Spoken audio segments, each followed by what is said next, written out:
Hey everybody, KMO here. This is episode number 23 of the KMO show. And what I have here is a conversation with Tommy Blanchard, somebody that I just spoke to for the first time today. He reached out via Substack, and reading from his Substack bio, Tommy is a PhD in neuroscience with degrees in philosophy and computer science and postdoctoral training at Harvard, writing about science and philosophy of mind. He is a semi-pro science fiction author, and his day job is as a data scientist. And I'm reading this after the fact. We didn't really talk much about science fiction, certainly not about the writing of science fiction. So we're going to mostly talk about artificial intelligence, and in the first hour, we're going to talk about how it relates to society. So here we go. You're listening to the KMO show. Let's go. I'm talking with Tommy Blanchard, somebody that has reached out to me via Substack, and I'm really enjoying Substack. So it's good to make a face-to-face, voice-to-voice connection with somebody from that platform. So, Tommy, tell me something about yourself. Sure. Since you mentioned Substack, I am a relative newcomer to Substack. And I guess whatever this is, I started I think I'm coming up on 4 months. Okay, pretty new. And this is, I played around with blogging like back when I was like in undergrad, so like over a decade ago, like 2 decades ago at this point. Sometimes have those moments where you realize, I'm older than I think. So I'm relatively new to, the whole content creation or whatever you want to call it space as well. My background is sort of in academia. So I have a bit of an odd academic background. I started in computer science in undergrad, went through a philosophy master's, and then ended up in neuroscience for my PhD. Stuck around in academia for a while as a postdoc before moving on to work in data science. And so now I'm on Substack to kind of explore some of those themes and interests that attracted me to those academic fields to begin with, but I'm able to explore them with a lot more freedom than academia often allows. Well, I studied philosophy, went to grad school for philosophy of science, philosophy of mind, but that was back in the 90s. That was back when notions of using neural networks were sort of theoretical. People who were into philosophy of mind thought, yeah, maybe this will work out. Maybe it'll scale up to something. And other people are like, nah, it hasn't yet. It probably won't. Yeah. That's wild. And actually, that brings me to how I found you was actually, I'm new to this space. I'm kind of exploring Substack quite a bit. And I came across your article on AI. And I thought, oh, hey, like this is the kind of perspective that I feel like is often missing in a lot of discussions of AI. I felt like, and maybe this was me reading into it, but felt like you had a much more balanced perspective. Like, hey, there's some good, some bad about this whole AI thing. It's useful for some things, not great at other things. And that's a nuance that I often find missing in this world where it's either like, you have the hype people who are super excited about AI and trying to get venture capitalists to pour more money in. And then the doomers about it who either think, oh, it's useless for anything, or it's going to destroy the world or destroy art at least. And so I thought you had a much more kind of balanced take on the whole thing. So I thought it would be interesting to talk to somebody with that kind of nuanced perspective. Well, I don't know if you just read the one Substack post, but I've been interested in AI since the 90s, but I'm also a visual artist and I'm a cartoonist. And, before the large language models really hit public consciousness, like 6 months before that, OpenAI's DALL-E 2 really, woke people up, particularly artists who felt threatened by it. And in my opinion, more than working artists who felt threatened by it, aspiring artists. young people who don't want a straight job, who, they think, hey, I'm going to be an artist. Oh shit, this machine can do something much better than I can do, and it can do it in seconds. So there was a lot of people, in the art, I don't want to say the art world, but that brings to mind visions of galleries and such, but young people with ambition and a love for popular media and a wish to participate in its creation. They were calling for the machines to be shut down. They were calling for a regulation, saying that these things can't be trained on any copyrighted material. And as an artist myself, I thought, well, that's trying to hold back the tide. That's not gonna fly. That's completely unrealistic. And at the same time, as somebody who's been interested in the philosophy of mind and the philosophy of science, and particularly artificial intelligence, and particularly somebody who's been aware of the potential of neural networks for decades before they actually came along, the idea that a neural network is not allowed to, reference popular imagery, it just seemed like an absurd handicap. I mean, why, as somebody who wants a new type of intelligence, a new type of consciousness to manifest itself, saying, yeah, like there was a meme that went around. It showed a box of crayons and it said, if you want to make images, start like the rest of us, pick up a crayon. But even the kid who picks up a crayon is copying copyrighted material. They're like superhero comics, they're drawing Spider-Man. They've got the comic book open, next to their drawing pad, and they're copying. And that's how they learn. And to say that, these types of minds are not allowed to learn that way, to me, it seemed like not just an arbitrary limitation, but one that just completely misunderstands the nature of the technology.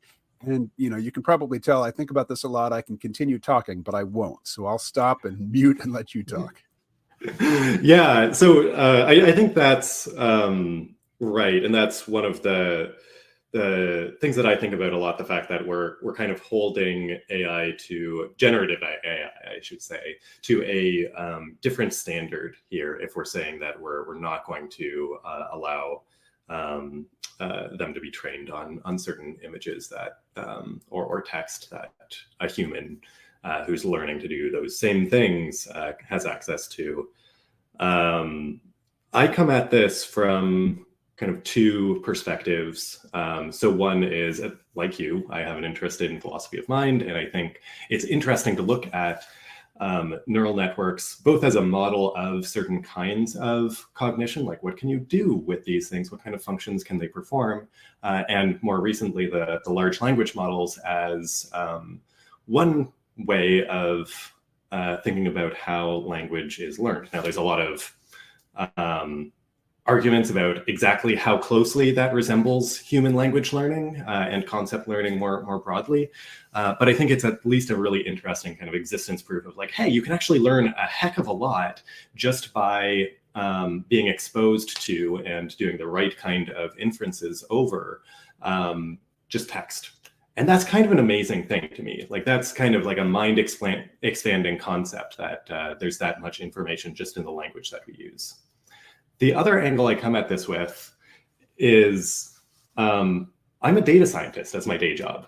I work with these things, right? Like this isn't just some theoretical thing for me, and I'm not using it even to like as a hobby to make art or anything like that.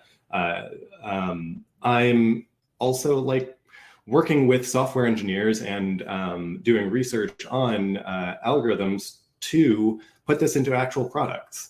And so a lot of the takes out there that I see about like, oh, this stuff isn't useful for anything except, writing bad poetry or whatever. It's just not true. Like tons of companies, including my own, have built features into their product that have made the product better in ways that might not be visible to the users using these large language models. And so I think a more nuanced understanding of how these work and the actual use cases of them just helps to diffuse some of the extreme takes on either side of this whole thing. Now, I did a podcast. I've been podcasting since 2006, so I've been doing it for a long time. And for a period, I mean, when I had the largest audience, I was basically articulating a doomer message, not from AI, but from peak oil. And a lot of people are very attracted to the idea that our civilization is about to collapse. I think it's a liberating, fantasy for a lot of people. And I didn't talk much about AI during that period. Now that I'm talking a lot more about AI, I'm hearing from a lot of people who have stuck with me, even though, I'm not talking about the thing they like anymore. They I guess they're used to the sound of my voice or whatever, and they continue to listen.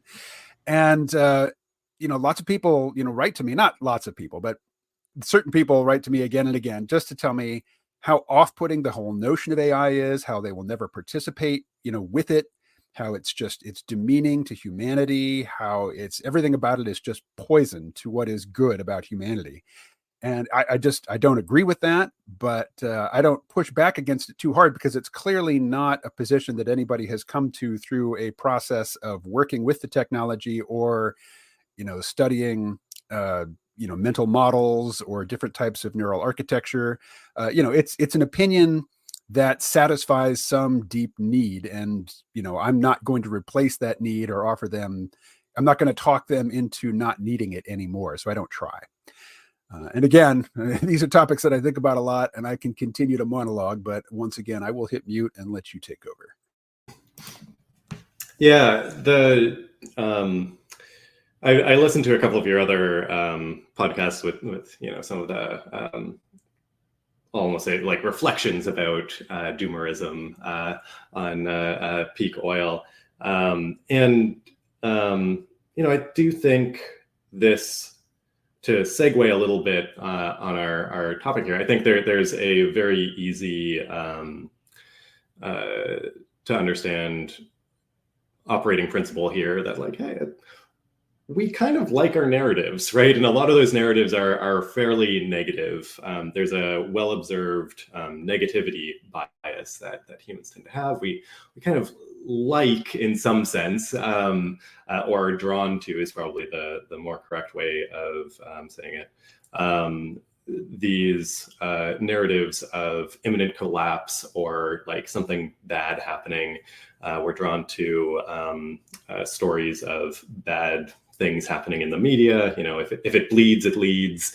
And I think that is the AI doomerism is the latest iteration of that. You still see a lot of the economic doomerism. And I think there's good reason to be, we live in a brave new world and there's lots of unknowns. But I think it's worthwhile to kind of take a step back and say, well, we've kind of been through this before. Are we sure this time is the time we're going to end the world? At some point, maybe we'll be right. And then, that's kind of the end of the cycle. But I don't think there's any particular reason to think this time is special. I think we should look at AI and what it's capable of, and think of safeguards that make sense, which it turns out, hey, the safeguards that make sense are generally the safeguards that we have in place to control all of the brilliant humans that we have in the world. All you need is one rogue human who's really smart that wants to do something really bad, and it'll end the world. Well, no, because we have all kinds of safeguards to prevent that kind of stuff. Similarly, a rogue AI that's really smart, well, what are they going to do? We have safeguards protecting anything that a bad actor could be thinking of doing. And so I think you need to be specific about what you think a rogue AI could do if you want to make the case that, yeah, this time's going to be different and we're going to end the world. People who are interested in AI are mostly talking about a California piece of legislation. I think it's SB 1047, and it is a proposal for regulating AI. And big AI companies say they want regulation, but big companies in general like regulation because it keeps the smaller players out. It's a barrier to entry to potential competitors. And I think that OpenAI is just a paradigm example of how vulnerable the established players are to upstart competition in this space. because with by Silicon Valley standards, a modicum, a modest amount of venture capital seed money, you can create a product that totally upsets the apple carts of all the established players, to the point where they will attempt to incorporate you into their structure as quickly as possible. As the relationship between Microsoft and OpenAI testifies, and the fact that Amazon.com has just dumped over $2 billion into Anthropic. Nobody wants to be left out in the cold. And Anthropic is it's an offshoot of OpenAI. Basically, people who are not satisfied with OpenAI safety protocols went off and made their own company and created in my opinion, a superior product in a very short time. So I've sort of switched tracks. I mean, you were talking about safeguards and SB 0 or 40. What is it? I don't know. The California legislation. It proposes certain safeguards, but at the same time, lawmakers are not capable, as far as I can tell, of having a conversation on the level that you and I are talking about right now. And neither one of us is crafting legislation, and I wouldn't imagine myself capable of crafting legislation that is going to present any sort of AI related disaster. I just watched Oppenheimer, the Chris Nolan movie. And in it, the character of Oppenheimer, who I realize is based on a real person, but he's pretty much a fictional character in the movie. But he's saying, look, nobody understands what nuclear weapons are, and they won't until they see them used. And so in order to save the world, we've got to nuke Japan, basically. I think that nobody in a position of power who can establish regulations that big companies have to abide by really has any clue as to how this technology is going to go wrong. And I don't either. And, you can't really anticipate these sorts of things in such a dynamic and fast moving realm. And so we might have to endure a few catastrophic events before we even have any clue as to, which hatches need to be battened down. So let me get your opinion on that. I love that. Yeah, well, are you sure we're not going to get nuked by an AI? Maybe we'll just have to endure a couple of nukes. So I think, first of all, when I say safeguards, I'm much less thinking of regulations and legislation that specifically targets AI. I'm much more thinking of safeguards like, how would an AI get a nuke? Well, they could try to get the US nuclear arsenal, I don't know, somehow hack into the network and get access to the controls for it. Well, we have safeguards for that, right? There's my understanding, and this might be, the naive pop culture kind of understanding of it, is there's two guys that need to simultaneously turn a key somewhere to launch a nuke. We have safeguards that can only be overcome with very specific mechanical stuff that needs to happen. And so, sure, there's a lot of uncertainty about exactly what AIs are going to be capable of, but these kind of catastrophic events where, they just get access to some weapon of mass destruction, if it was possible to get easy access to a weapon of mass destruction, bad actors would do it, right? Terrorists are smart. And so I think we can feel relatively safe in the fact that, yeah, a lot of people have tried to cause catastrophic stuff before, and we've certainly had terrorist attacks, but nothing that's been catastrophic at the level of threatening our whole society or anything like that. And so I think the level of damage that misaligned AI could do is limited just because of those constraints that we already have in place. Well, to push back on that, I'd say there are constraints, there are safety precautions in place to protect people's digital identity, and yet people's digital identity gets stolen all the time. There are people in Indonesia and various Southeast Asian countries who are sitting in front of a huge board full of cell phones, basically just contacting people, whose phone numbers they got, they either stole or bought from somebody, and just saying hi, and they attach a picture of a pretty woman to their profile, and I get these things all the time, and these are just humans running very simple social scripts, and you do it often enough, and you find people who are lonely, who are willing to talk, and who will extend trust, and then you fleece them. And it's a model that works, and it's very, very simple. And I think one of the things people worry about with AI, particularly generative AI, is its ability to be persuasive and to gather information about a particular person to become super persuasive to that person. And I think, one of the easy to imagine dangers is just what happens when much smarter AI replaces these very simple scripts in these phishing schemes. When it comes to nuclear weapons, yeah, the U.S. nuclear arsenal is hardened. It is very secure.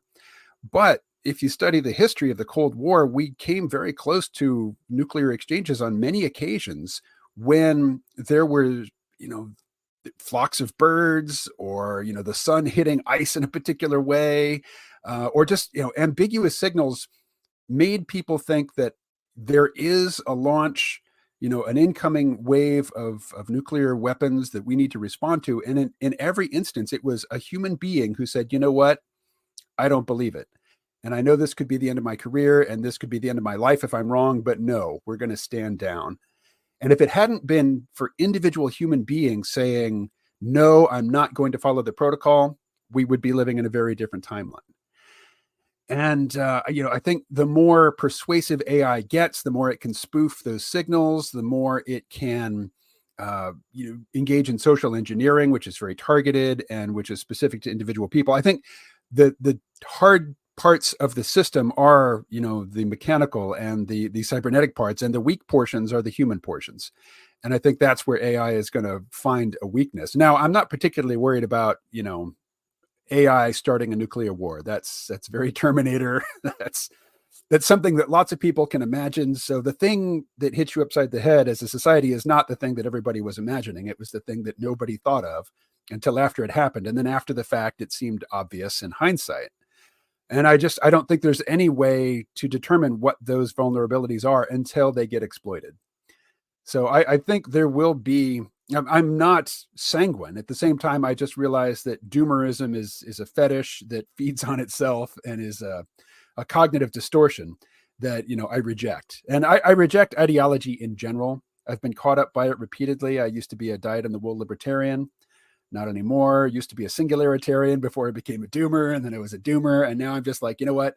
These are all mind viruses, and they're useful in some instances. And if you can put them on and take them off, then you can socialize with people, and establish social connections and have satisfying interactions. But at the same time, if you let these things be rigid and domineering in your psychology, you're setting yourself up to get played.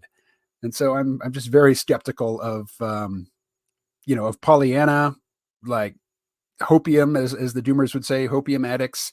And I'm also skeptical of doomerism. And, in politics, particularly in this year when things are, it's such an intense pitch between Democrats and Republicans. I'm among the double haters. It's like, I don't like either one of these parties. I don't like any of the factions that are in charge of these parties. I have no interest in supporting any of them. I know that I will have to endure them, whichever one is elected. And I honestly don't care which one, wins this particular election. I know that I won't like either one, but at the same time, I also know that they don't really control the society. The person who's in front of the cameras, behind the lectern or whatnot, it's a tough job. Their hair's going to go gray real fast, if it's not already. But they're not in charge, So I think just living with radical uncertainty is necessary to be both rational and comfortable in the world that we live in. So I'll stop there. Yeah, I'll definitely agree with a lot of that, but not all of it. So what you left off with there, we have to learn to live with some level of uncertainty. Yeah, I'm all for acknowledging the limits of our epistemics. We can talk about what's going to happen. Predictions about what's going to happen in 10 or 20 years are always wrong, right? So I don't think we should ever be too comfortable that we know exactly what's going to happen. But to go back to some of the specifics of what you were saying about the dangers of AIs and like phishing is I think a great example, because phishing is going to be easier in a lot of ways. And that sucks, because who's targeted by phishing tends to be older people that are a little bit less kind of with it. They are a little bit more easily duped by messages claiming, oh, this is your grandson or whatever. And that's sad. There's going to be more tools for those kinds of people. There's also going to be more tools to detect and fight that kind of stuff. So, there's sort of an arms race, and AI is on either side of that, right? Like, one thing that a lot of people don't realize when we're talking about AI, they're exposed to, ChatGPT, the kind of sexy generative AI. The models that brought about this whole revolution in large language models, they were originally used in translation, and there's an encoder and a decoder. The encoder is the thing that looks at the text in the other language. So let's say we're going English to French. It kind of reads the text in English, and its job is to come up with a really good numeric representation of that text. Then the decoder's job is to decode that into the French text. So the generative component is that decoder. But that encoder, that really robust representation of language, that's actually really important. And I think if I had to take a guess, is used much more in industry than the decoder, because what it allows you to do is, hey, now we have a bunch of numbers that kind of represent this language in a really robust way, or this message or whatever content it is. And that can be used with other machine learning models, classifiers that are able to say, hey, we think this is phishing, or this is this kind of like crappy message that we don't want passed along. This is the clinician note of a sick patient, not a healthy patient. This patient needs more resources. There are all of these things that you can do when you have that robust numeric representation of text data that actually become really helpful things, but they don't get the limelight because the decoder, the generative component, is so much sexier.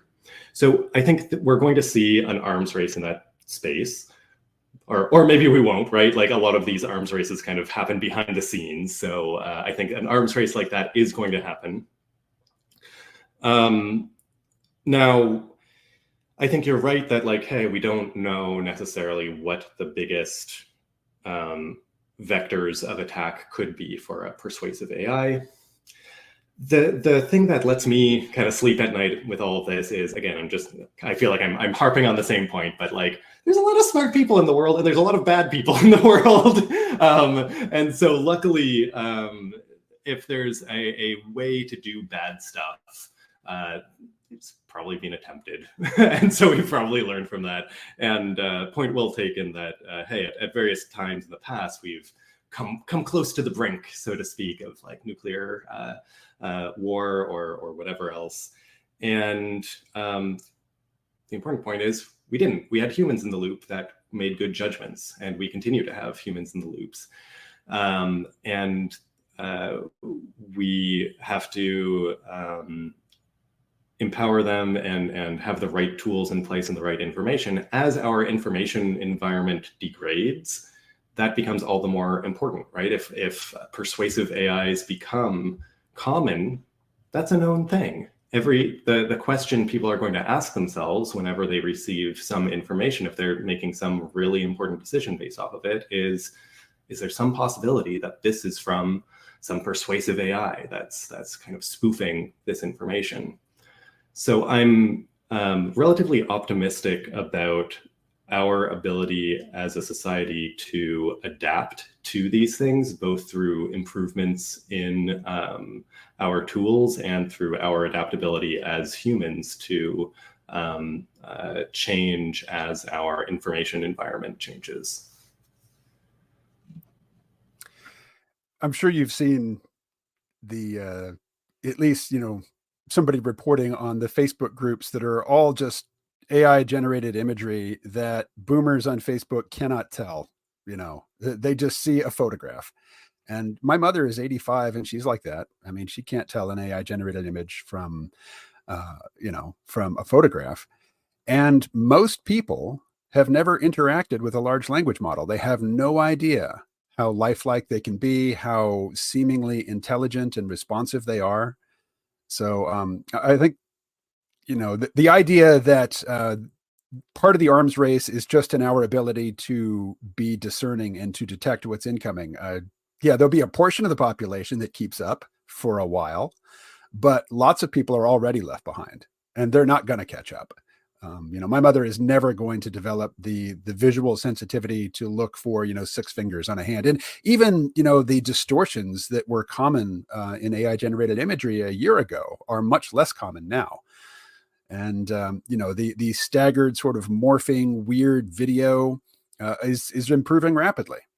So, some people have already been left behind and won't catch up. And I'm pretty sure that within a few years, my ability to determine what is real and what is not will be, unreliable. I'll spot stuff from time to time, but I won't know how much stuff I'm not spotting.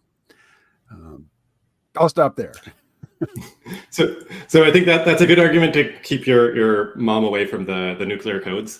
I think that's right, that, hey, there's going to be maybe some kind of bifurcation of people's ability to navigate this information environment. And it's already happened, right? You have, like you pointed out, like not just AI generated stuff on Facebook, but just like random misinformation or stuff that's like right, but kind of, has a big slant.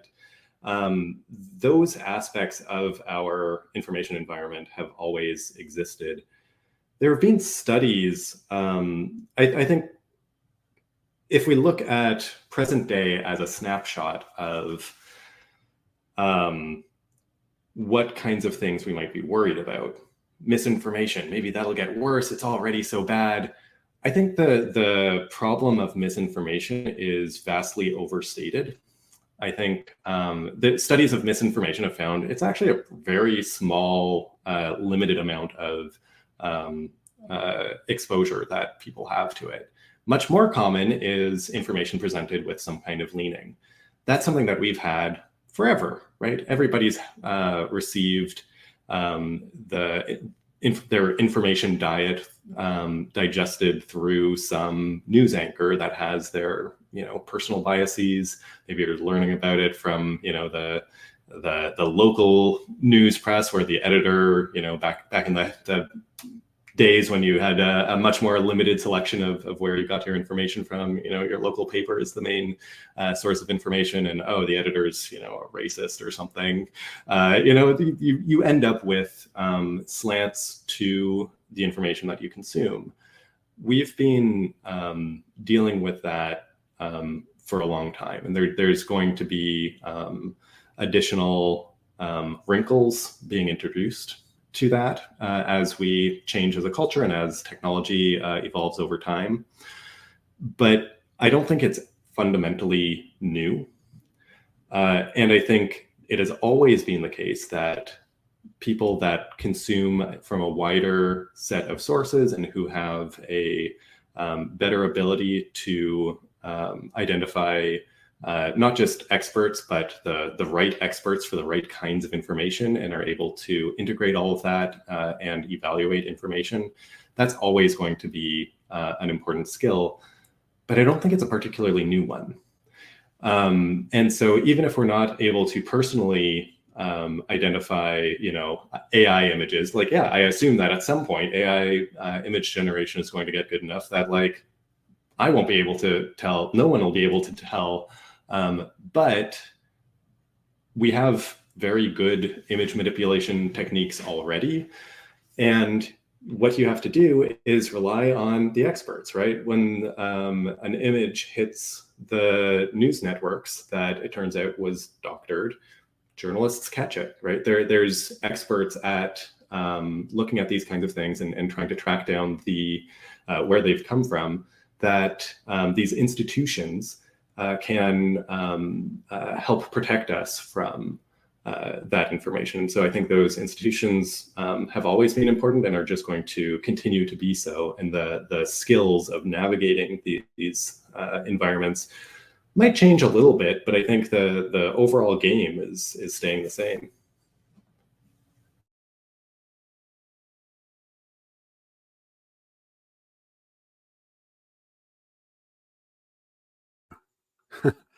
Sorry, I was looking for the name of a particular company. Are you familiar with Annie Jacobsen?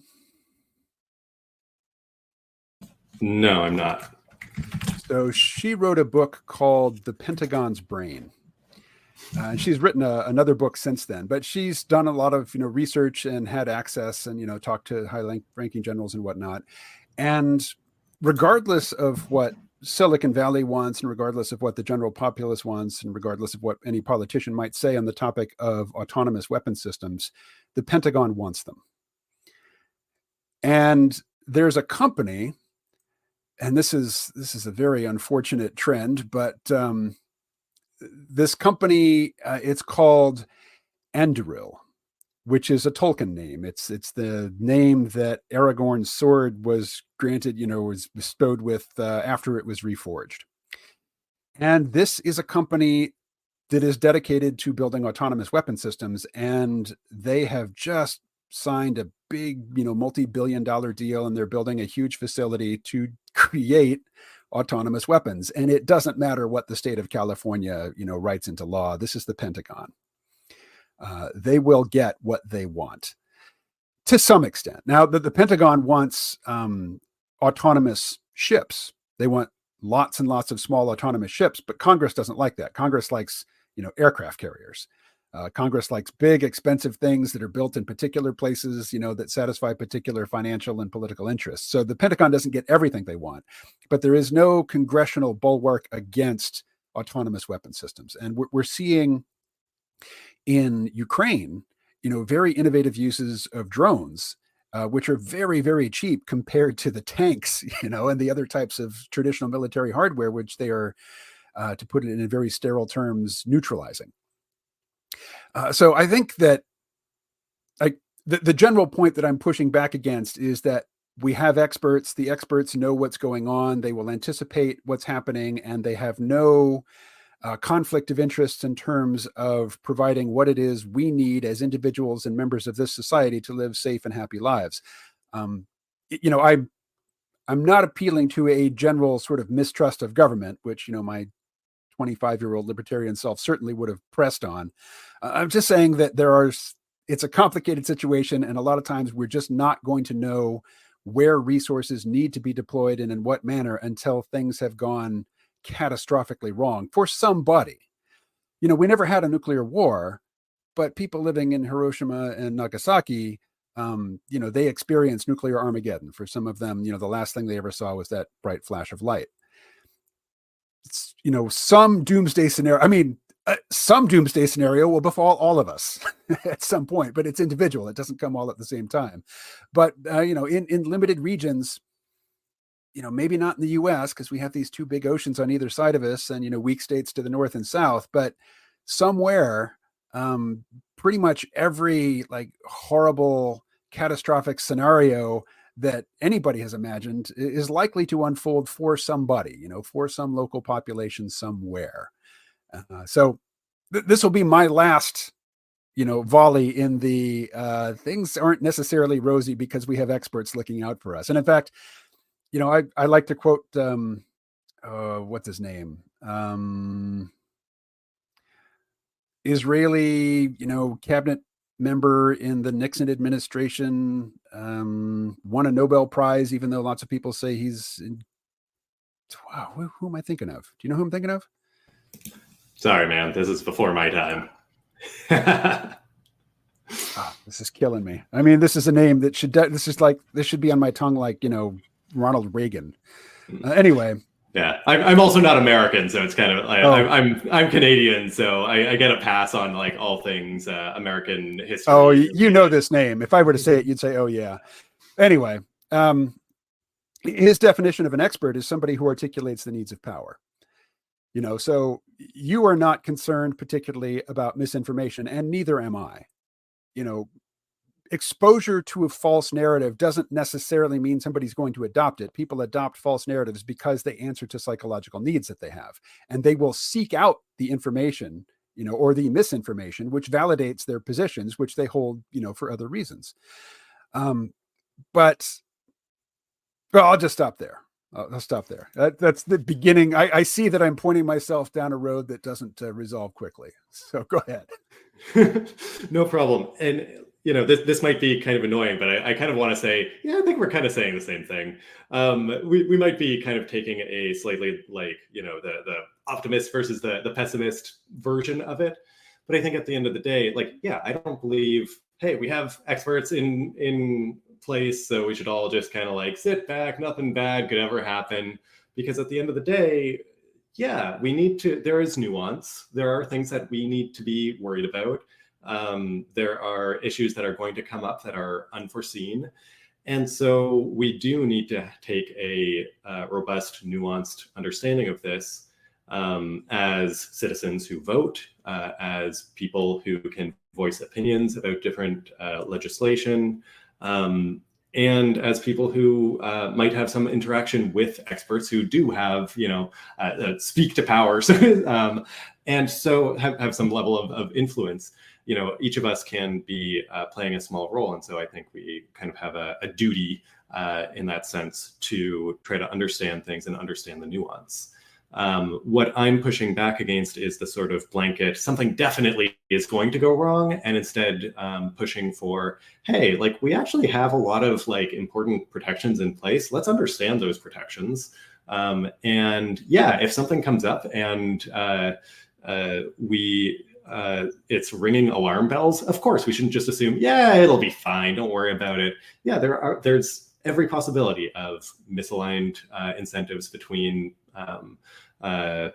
people making decisions about autonomous weapons, which isn't something I know a lot about, and the well-being of the population of the United States or abroad. Will something catastrophic necessarily happen? I'm not so sure. Maybe it depends on your definition of catastrophic. We'll probably make some mistakes.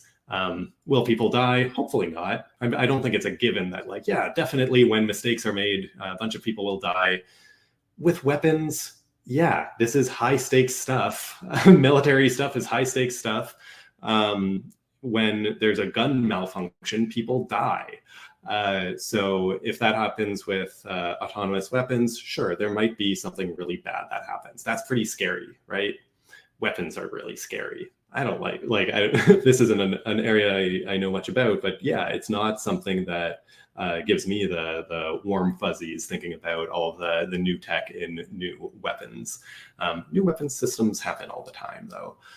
And they're all scary, frankly, and we wouldn't want something to go wrong with any of them, or at least we wouldn't want something to go wrong when we're on this side of them. So, I think you're right that we shouldn't just trust everything with a blanket, but we also shouldn't, have a distrust of everything with a blanket. We should look at each issue individually and try to better understand what it is that policies are actually proposing. What are they actually supposed to protect us against? What are the actual risks of certain developing technologies? And what are the things that we as citizens can kind of vote for and advocate for to try to push things in a direction that we are more comfortable with? Well, first, I'm gonna watch your face as I say this name, Henry Kissinger. Yes. Second, I am a curmudgeon about electoral democracy. Like, I live in Arkansas. It does not matter who I vote for. Trump is going to take Arkansas's 6 electoral votes, period. It does not matter at all whether I vote or not, or who I vote for. Doesn't matter. It doesn't matter who I talk to. It doesn't matter what I say in public. Most of the people listening to me are not in Arkansas. And most of the people that I talk to in daily life, I don't get into political conversations with, because they're not likely to go well. I want to set that aside, though. I mean, just getting into politics is probably not the most productive use of our time. I would much rather talk about other aspects of artificial intelligence and how it's likely to impact society. And I think the thing that most people can relate to is threats to the ability to make your livelihood. If an AI does something that you do faster, cheaper, more reliably, and never has any non-work related drama come into the workplace because of them, there's going to be a strong temptation. So the question is, what sorts of jobs are susceptible to replacement? And I think one of the things that a lot of AI experts say is that no jobs are susceptible to being automated. Tasks are susceptible to being automated. And jobs typically involve a lot of different tasks. So the more generalized and the more varied your job is, the safer you are, probably. I used to think that the more physical your job is, the safer you will be, because it's mostly routine, repetitive, intellectual tasks, which are easily automated via AI. But now humanoid robots are coming on strong after seemingly decades of, being stagnant. Do you remember the Asimo robot from like around 2001, 2002? It's a Japanese robot made by Honda. No? Oh, it was a very impressive little guy, and it had all. Oh wait, I think I have a picture in my head now. Is it like a little white robot? Mm-hmm. Yeah. Okay. Like round head. Yeah. Very cute. Yeah. Okay. And there's some very impressive videos, but there's also blooper rolls of these things falling over and they can't get up. But if you look at the new, the replacement for the Atlas robot from Boston Dynamics, the most famous video of it, it's lying flat on its back. And it gets up very smoothly, with just its legs. Like it twists its legs around so that its feet are planted by its hips, and then it stands up in a way that no human ever could. So I think humanoid robots that, can do what most humans do are much closer than we had previously thought. So this brings up the topic of universal basic income. And I have opinions, which I will keep to myself for now, and just throw the topic down. UBI, what do you think? Well, let me address the premises here first before talking about UBI specifically. So I think it is easy to overestimate the impact on employment of AI, robotics, etc. We have been through this before, right? Look at the 1800s. It's something like 80% of the population was farmers, right? How many people work in agriculture now? Way smaller percentage. Does that mean we lost all of those jobs? Well, no, we just learned how to do it more efficiently with fewer people. We got better at it. And that means we could go on and move on to do other things. That's been the history of technology, right? Where does the term, oh shoot, I'm blanking on the term, Luddite. Where does the term Luddite come from? These were people that were against, was it the loom? Some very basic fiber technology for weaving technology. I should say fiber technology. Sounds like I'm talking about fiber optics or something. So they were against that. Why? Well, because it was going to put people out of jobs, and they were against that, just like we're against AI today.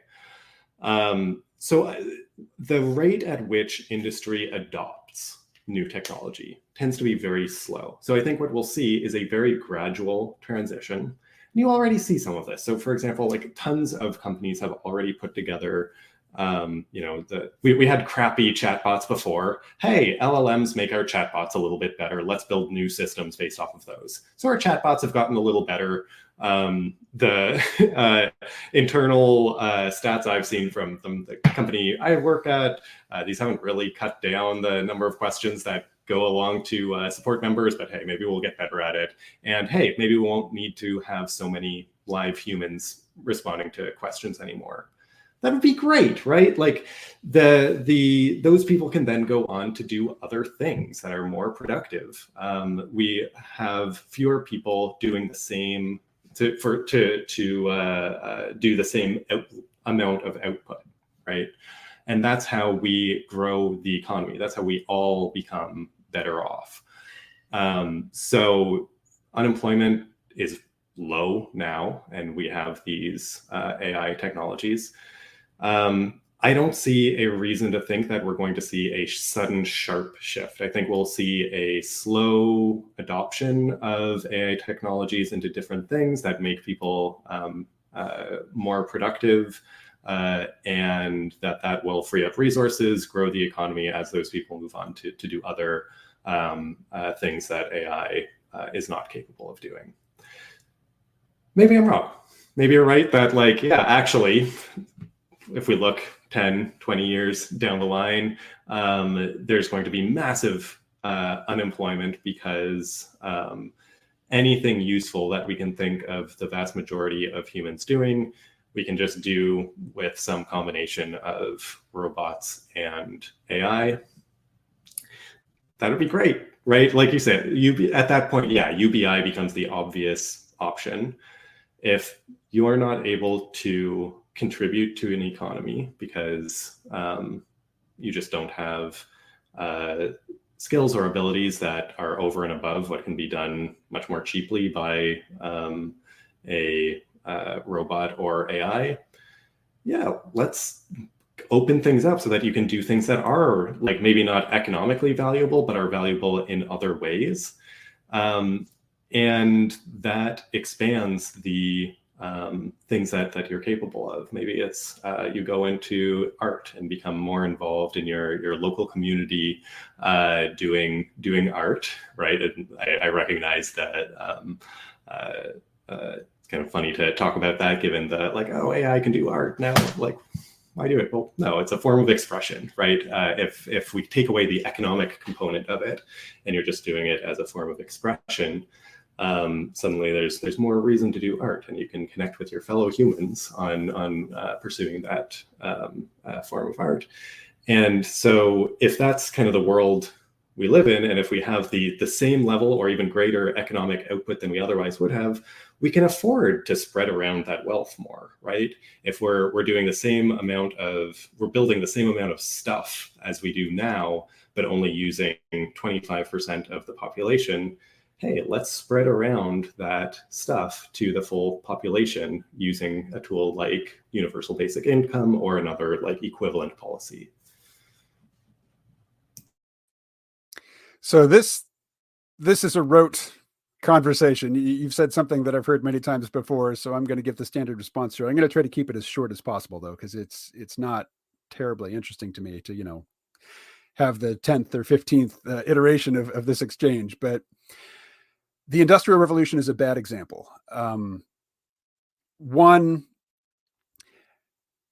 there was something called the enclosure movement in the UK. Well, it wasn't the UK at the time, it was England.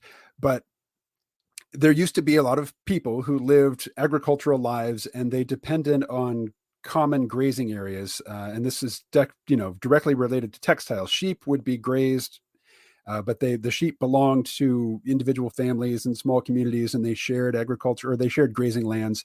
And then turning the wool into fiber that could be, made into cloth and other textiles was a skilled occupation. And then, more importantly, the weaving of those fibers into cloth was also a skilled occupation.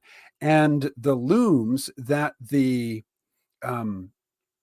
Luddites were objecting to were taking a skilled job that commanded a high price and turning it into a job that was not skilled and which could be done by children, which in fact was often done by children. Children were a preferred employee in early factories because, they could not stand up for their rights. You didn't really even have to pay them. You could just bully them into doing the work. And that transition from agricultural people, depending and making use of shared common lands, and then using that to produce a resource that they could then turn into a value-added product that, had a high premium because of the skill involved in it. The people got forced off the land by the enclosure acts. They couldn't live and work where they had lived and worked, for generations. They had to go into the cities where they weren't established. They didn't have any status there, forced into slums. And then their jobs got de-skilled, and it didn't all work out for them. We 100 years, 200 years later, can look back and say, look, it all worked out fine, but it didn't work out fine for them. They were fucked forever. They didn't get programming jobs, they didn't get bus driving jobs. They lived and died in poverty, in squalor, with no representation. And the Luddites were absolutely correct in their time that they were getting fucked, and they did get fucked. And it wasn't okay. It's okay to us now, looking back, where we can abstract their suffering, but it's not okay. In terms of the transition, later from mostly manual farming to mechanized farming. Pre-mechanized farming sucks. The reason, we've had slavery for thousands of years is because nobody wants to do it. So you have to take certain people and say, okay, you go out in the field and you do that hard, shitty work because I don't want to do it. That's the basis of slavery. So the change to mechanized farming is a godsend. At the same time, literally at the same time, we were transitioning from horse-drawn transportation to mechanized transportation. And there's a line of reasoning that says, look, don't look at the drivers to say what our fate will be as AI takes over more and more of the the job tasks in the society. Look at the horses. The number of horses dropped dramatically after the introduction of the automobile.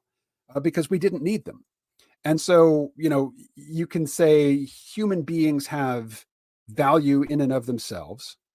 Their rights should be respected. Their welfare should be considered. Should be. But in general, that isn't how things have played out historically. There have been portions of the population that needed a workforce, and so had a reason to provide, for at least basic provisioning for their workforce. But when that workforce becomes unnecessary, and this is something Brett Weinstein said on a recent podcast, if you decide, well, we're going to let the robots do the work and we're going to take care of people. And one way to do that is just by giving everybody money so that they can buy the things that they need. That'll be a very short-lived period, because the people who perceive themselves as the ones creating the value will be resentful to see their value get redistributed to the useless eaters, to the people who aren't doing anything. And, I guess it comes down to a basic question of how where you sit emotionally in terms of the manipulation of the masses by an elite. And I think if you look back in time, you always see people justifying the suffering of others and invoking noble sounding principles in order to do it. Now, in the past, these were typically religious principles. And in the present, they're going to be, they're going to sound compassionate. They're going to sound noble. They are going to sound humane when they're coming out of the mouths of the experts. And remember, the expert is somebody who articulates the needs of power. But they're going to basically be justifying the fact that we have increasing concentrations of wealth, power, opportunity, and more people who they're not needed. And just because they're human beings doesn't mean we're actually, as a society, going to provide for their welfare or, the maximization of their potential. Just look at the streets of San Francisco, Portland, Oregon, Los Angeles. Like, I was in Los Angeles in 2019, I guess was the last time I was there. I was shocked at the number of tents just everywhere. Like, I drove through Skid Row. I saw the worst of it, but everywhere in LA you go, there's tents on the sidewalk, people just living on the street. And I can't say that, I can't look at that and say, yeah, we're going in the right direction, that this is a positive development, that, clearly these people have been liberated from the need to engage in, coerced labor. Good for them. Not so good for them. So yeah, I'll stop. obviously this is a rehearsed rant, and I said I'd keep it short, and I failed. Yeah, just to quickly react to some of that. So yeah, mechanization of agriculture versus the Luddites, and more automation almost of weaving. Two examples. The thing they have in common is, hey, we were able to increase productivity with less labor. The thing that they don't have in common is, in one case, we seem to have an increase in quality of life, and the other a decrease for those in that particular historical period that had that transition. Yeah, I think it's totally legitimate to worry about, hey, what's that? Even if we have some like long-term plan that makes things look good because we'll be more productive as a society, what does that transition look like? I think that's a good thing to ask. Luckily, we have things like lots of rights of workers now. We don't have quite the same loosey-goosey, like, you can force children to work in factories kind of stuff that we had back when the Luddites were relevant.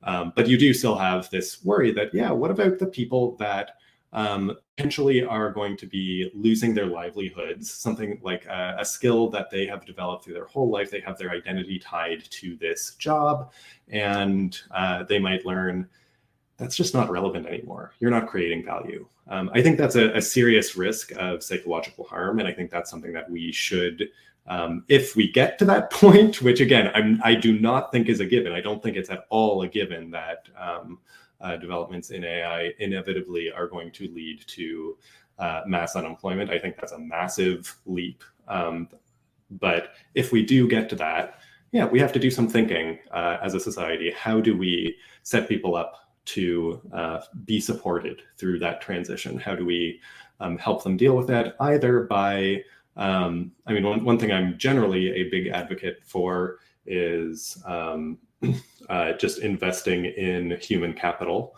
So how can we help people retrain for other skills?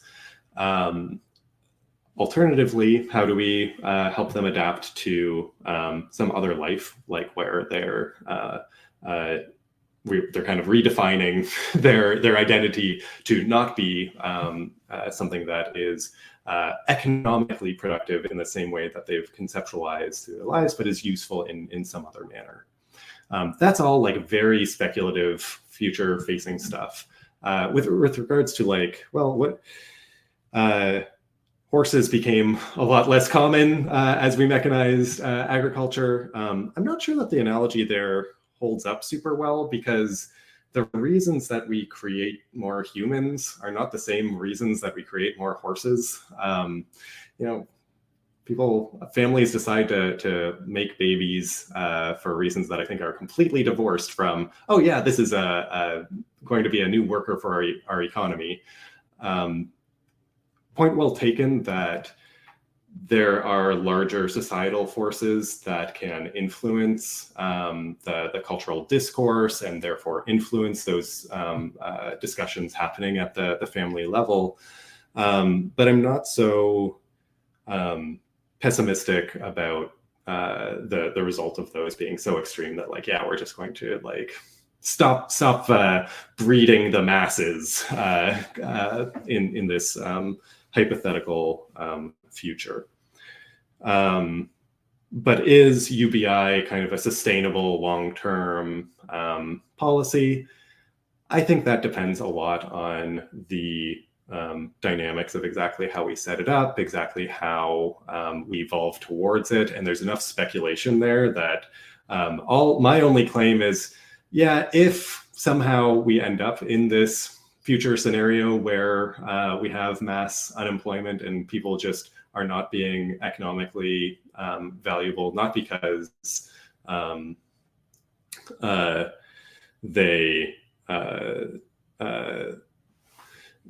because AI can do everything, which, like, I'm not even sure that that's a really plausible scenario, but if it did somehow happen, yeah, UBI makes sense. I'm not kind of advocating for like it being a likely way for us to go because I think there's a lot of thinking about people's psychology around politics in general. I think it is an unlikely policy to ever be adopted in a widespread way. And I think there's a lot of societal implications that we don't really understand that would take place if we had a large, even majority of the population on something like UBI.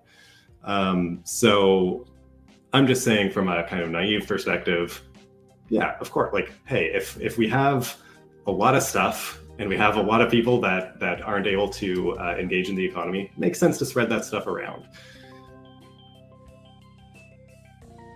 All right, that was Tommy Blanchard. We went on to talk for another hour after that. That will be behind the paywall. So if you're listening on Patreon or Substack, you should be able to find the paywall portion pretty easily. If you're listening on YouTube, well, you'll either need to go to my Substack. There'll be a link in the description of the video, or to my Patreon. I would suggest Substack, but either way is fine. Anyway, that was Tommy Blanchard. If you want to hear more from him, let me know and I'll get him back and we can talk about science fiction. All right, that's all for this episode. Sometimes I will go on a rant and monologue here at the end. I'm not going to do that this time. So, thanks for listening. Talk to you again soon.